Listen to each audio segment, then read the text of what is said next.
Hey guys, I hope you enjoyed today's story, and I apologize for the slight pause in 1330. Of course, we moved up our schedule very last minute due to the situation with Viidith, and we hope he gets his channel back. And until then, he is a part of the fixtures here, and we're happy to have him.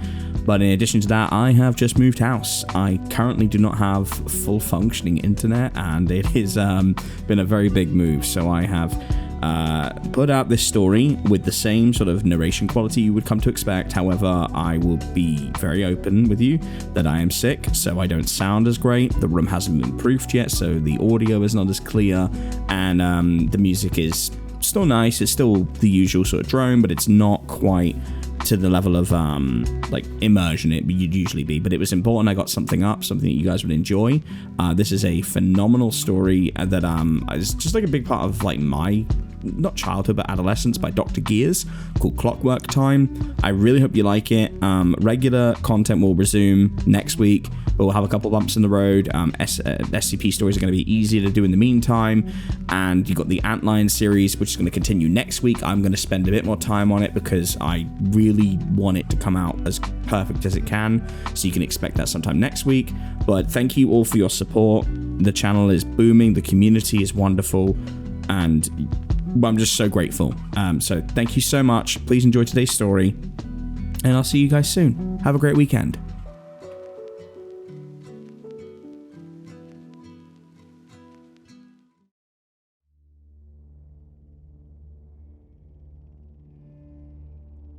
The Fabergé bastard was raging. Tools flew, doors slammed, the walls and floorboards rattled. Through it all, he loosed a stream of profanity so acidic it threatened to peel the already faded paint. Rejected. Him, heir to the most prestigious jewelers in the world, makers of wonders only seen in dreams, tossed out like some beggar at the gate. What's more, it was done by some pathetic, overpuffed lackwit of a servant, his offering never even reaching the edge of the Tsar's gaze. He threw a hammer hard enough to lodge it in a wall, fuming and drooling with vitriolic rage.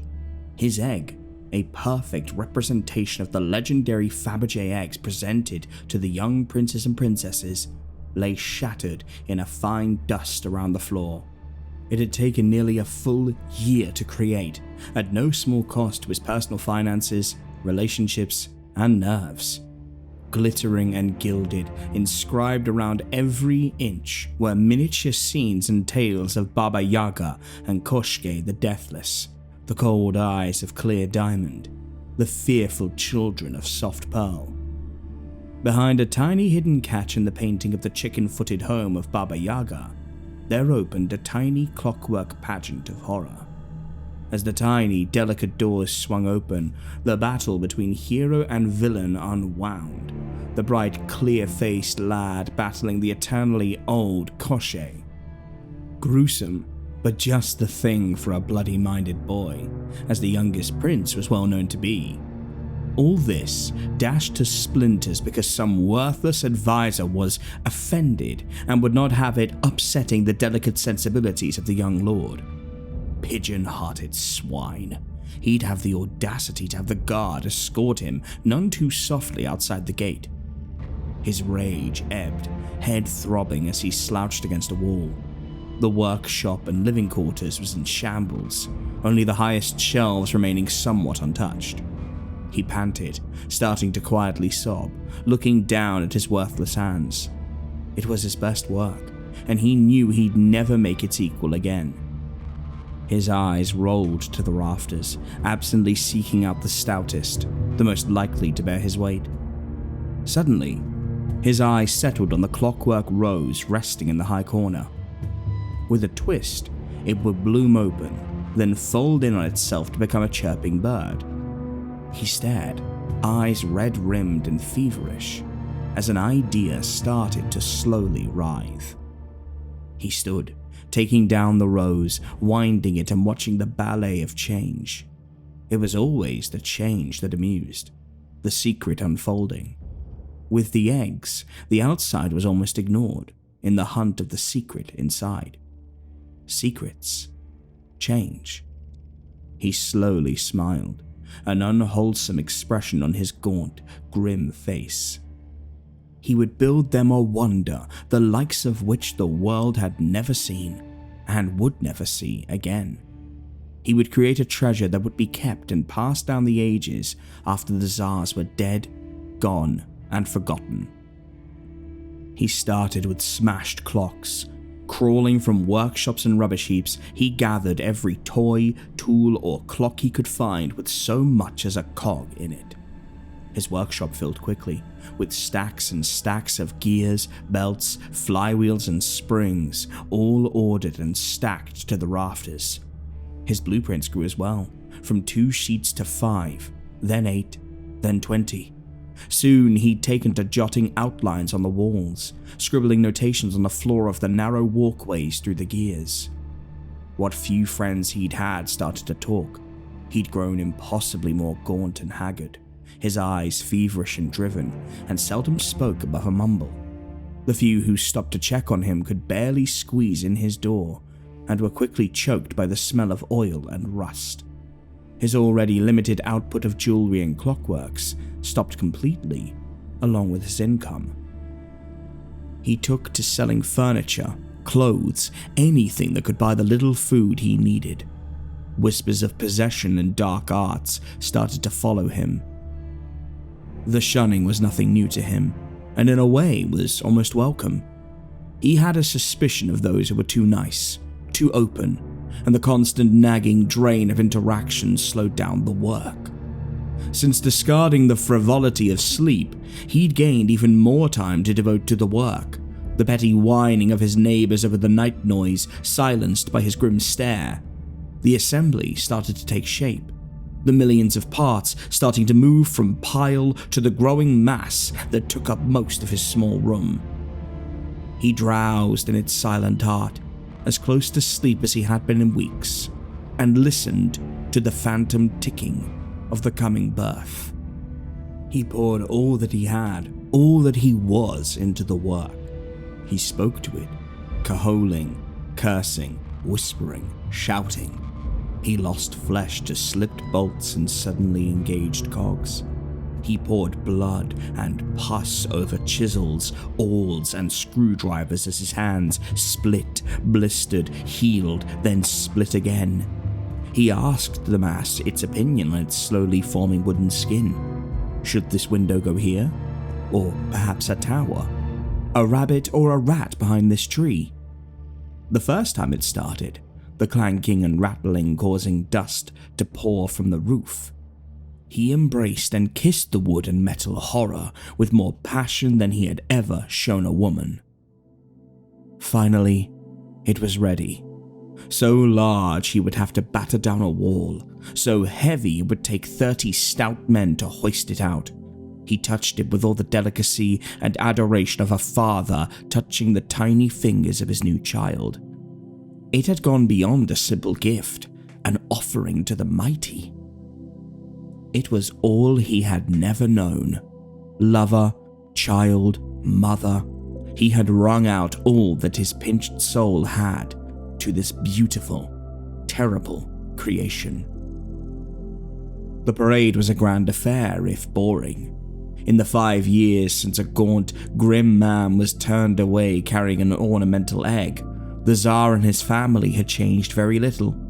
Perhaps a little more fat on the lord and lady, a little more firmness of feature to the princes, and some suggestive curves to the princess, but otherwise an identical portrait. Even the birthday parade had the same tired floats, the same gilded carriages.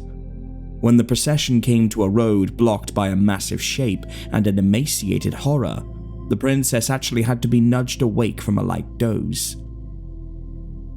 The mad Fabergé stood before a hill covered in grimy tops. He had not spent the years in idle suspension. His limbs were as thin as a scarecrow, muscles like thin cables writhing beneath. His head was a pinched skull with some expression, and his smile nearly sent the queen into a swoon. The worn, tattered clothes hung from him like a sack, puffing and swaying as he made a low bow. His voice was a brittle, harsh rasp as he spoke.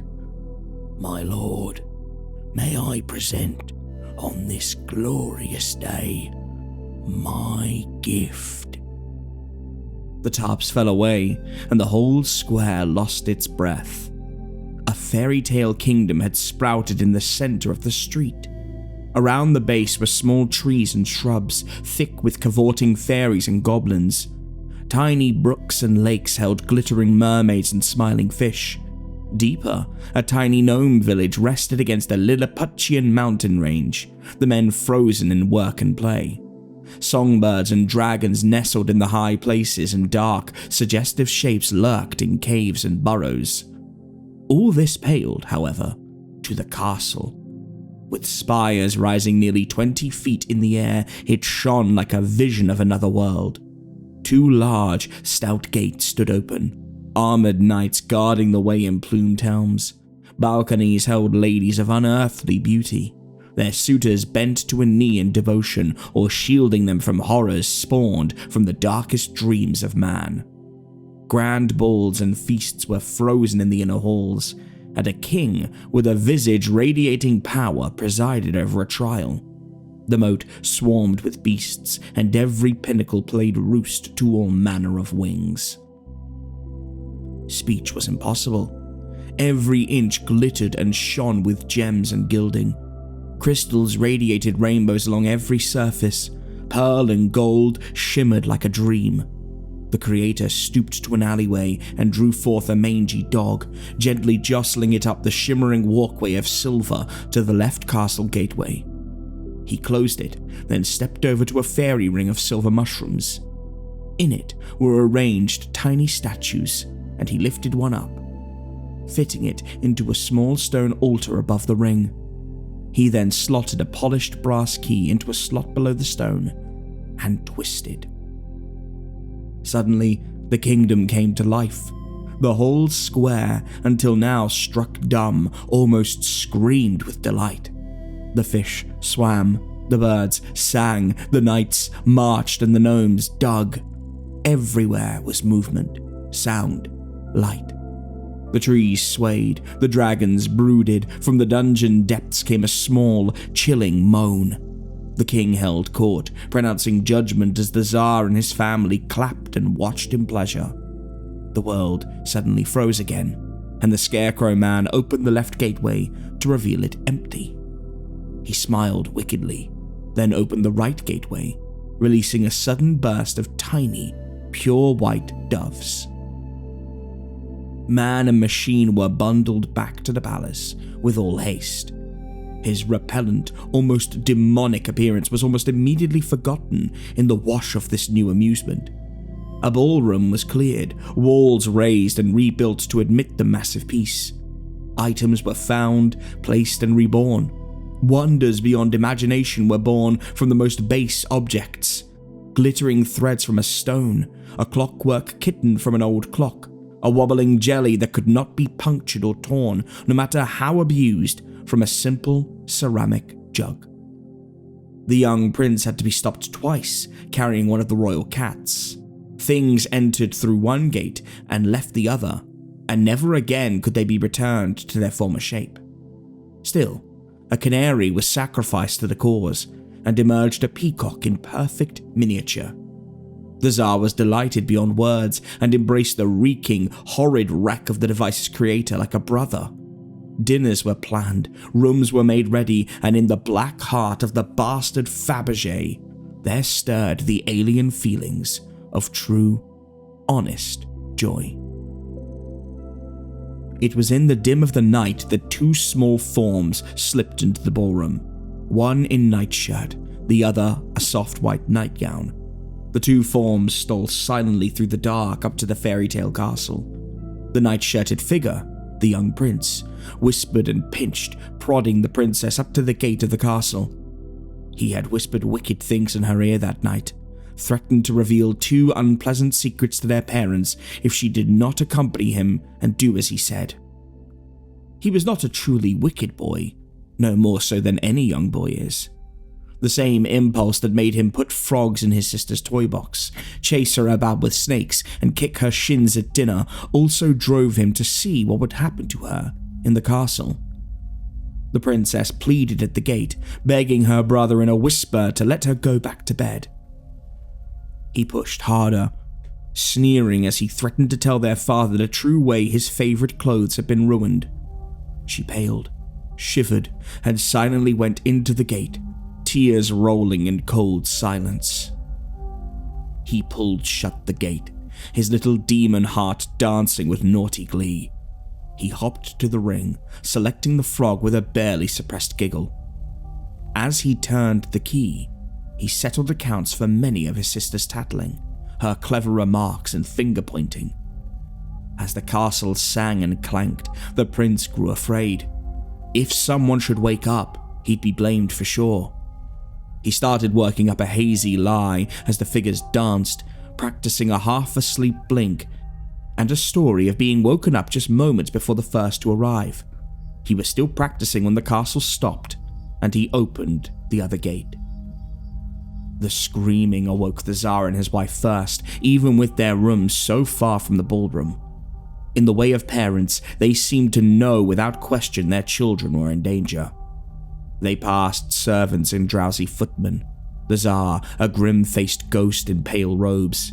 He burst into the ballroom, servants quick on his heels, the door cracking the plaster behind him with the force. The young prince was curled a short pace from the castle, sobbing and gibbering, shuddering as if with great cold. As the Tsar went to his young son, he heard a sound from the castle. He looked, and his son was forgotten. Hell had been born in the fairy wood. A blubbering, writhing mass worked to push through the trees, hard nibs of what looked like teeth scraping as it crawled. Oozing pools that might have been eyes drooled hissing pus, the bloating wound like mouth working in soft horror.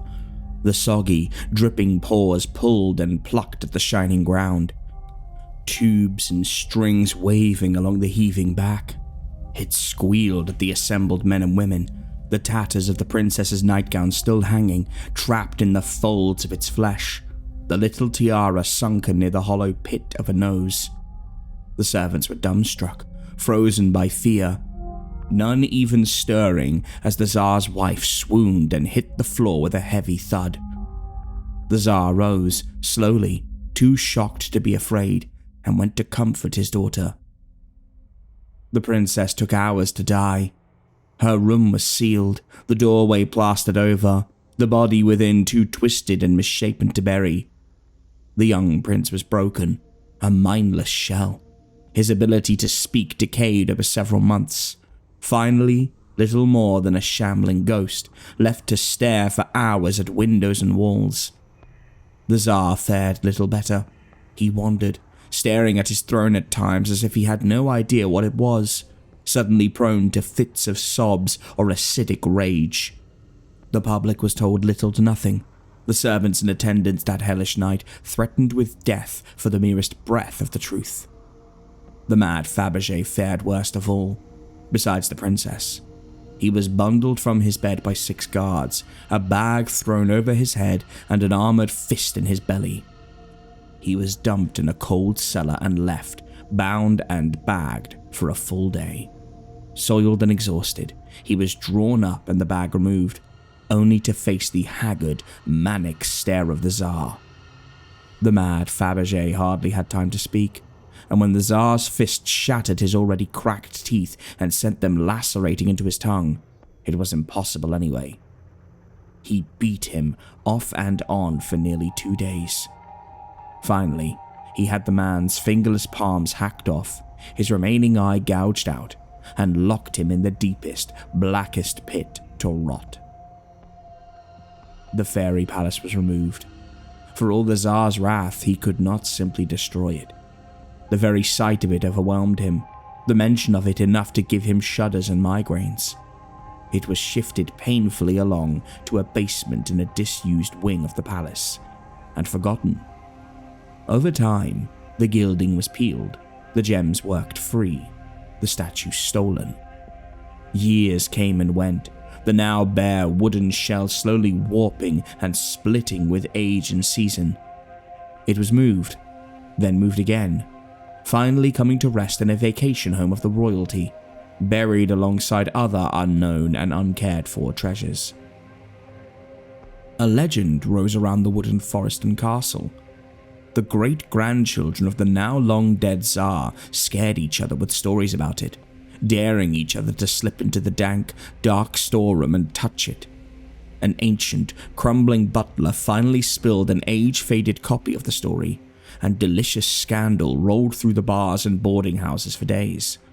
However, other concerns took precedence, and during some uprising or another, the summer palace was burned to the foundation. Along with it went many great works of art, and the twisted, warped shell of the wooden palace and forest. As the embers cooled above it, buried deep in the rubble, the ancient, charred clockworks lay unnoticed and unknown. The scholar discovered the clockworks in a book, the forgotten diaries of a servant left to rot in the university archives, acquired as part of a lot from an estate sale. He never doubted the truth of it, even when he presented his proposal to the derision of the faculty. He pooled his own funds, tapped other resources of varying levels of legality, and set out to find it. After 8 weeks of searching and excavation, the scholar stood, reeking and filthy, over the unearthed sorrow of a Tsar. 2 more weeks were devoted to the planning of transport. The device was impossible to disassemble, and the scholar would not risk any more damage than the device had already taken. It was lifted whole cloth from the pit, boxed and padded lovingly, and flown back to the scholar's home at a maximum of expense. There, 2 rooms were gutted and hollowed out, and the monstrous metal hulk was shifted into place. For weeks, the scholar pried and probed at the massive clockwork, but could divine nothing. Tentative, safe experiments soon gave way to more dramatic and less well-reasoned theories, even as he had a large panel fitted over the long-destroyed one, with much more simple and more direct notations on it. His classwork and other research projects suffered and were ignored. He became more and more prone to rambling and outbursts of disjointed theories, always mumbling, "I've almost got it cracked." Others drew away from him as if he carried a plague they could catch. The scholar ignored his shunning, the letters promising first reprimand, then eventually dismissal. Always the next turn of the key would give the last shard of the puzzle and cement his place in history. Always the next one, the next vase, the next dog, the next fabric. The next one would finally reveal the pattern. And if not that, then the one after. Or the next one, surely. He wasted away, eaten from the inside by first obsession, then rage. He would force the reason from the hulk of metal. It would repay all the pain he had poured out for it, one way or another. The police found him almost by accident. 3 ladies of the evening had vanished over the last week, and 2 patrolmen were making rounds with little hope or interest. The door swung open silently under their knock, the silence inside drawing them in, guns drawn. They found him in the kitchen, hanging from a stout rope. Pinned to his chest was a note. "I have touched the hand of God, and found it the same as the fiend. Hell is all around us. Forgive what I have done." The 2 patrolmen swept the house as they called back for help, expecting little but the boredom and numb regret of any suicide process. Nobody knows what exactly it was that was found in the basement. Only one of the officers came back up, and he never spoke again during his short remaining years. Whatever it was, left masses of strange, swooping scars over his face, and left his bones as brittle as glass. The other police who responded said the house was already burning when they arrived. Surely the result of an electrical outage, or a stove left on by a distraught suicide victim. The moaning and bubbling wailing that seemed to rock from the base of the fire was without a doubt simply escaping gas or warping metal. They didn't know what to make of the massive charred clockworks once the rubble was cleared. When the men from the government came, they were all too relieved to turn it over to them. It may have been that relief that caused them not to look at the ID cards too long or follow up the case too closely. The story faded as well. Just another tragic fire from a victim of professional stress.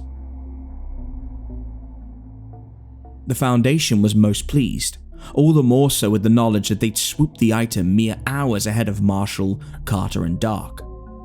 Now they sit, poking and prodding in careful, controlled isolation, musing at this wonder of madness. More and more they learn, and as they do, the less they understand. They slip into confusion and anger slower, the madness spread evenly over many.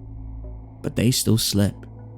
They push and prod, trying to force meaning on insanity, trying to divine the secrets of the universe from a child's toy.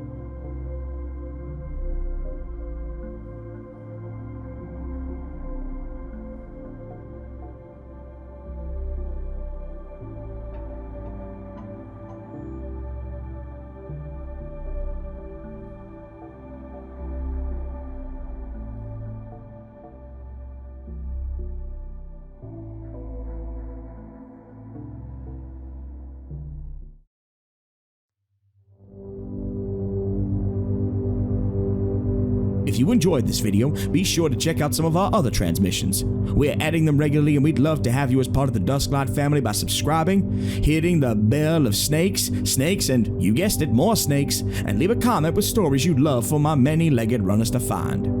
Now, I want to thank all of our patrons for making this possible. If you want to sign up, it's as little as $1 a month, and you get exclusive content, early access videos and stories, updates, and more.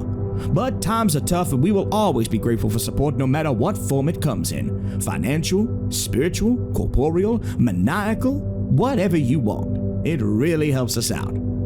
Dusklight gives thanks to, first, our Sturgeonite faithfuls: Sabrina Alexander, Laree W., PRDL12, Jason Webb, Jimmy Ricardo, 21 Keys, Jack the Lad, Nathan Billings, J.I. Lara, Val Was Taken, Amy Walrath, Dexter, Heather Gee, P. Tripp, Super Abyss, and Morgan Ra. Our Purple Crayon Eaters: Feeny Von Karma, Max, Phi, Amara, Ashabel, Candyman Gloving, Mike, Alex, Gail Allstott, Echo Kion, Ian Hancocks, and Kendra Wilson. Our janitors: Alex Nunez, Arkham Cookie, Amy, Adrian R., Heather Cayley, Scott, Death31, Sabila Eclipse, Joy Flint Healy, Dux, Shane Lewis, and Allie. Our Nightmare Detectives: Fox Clifford and Melanie Schaefer.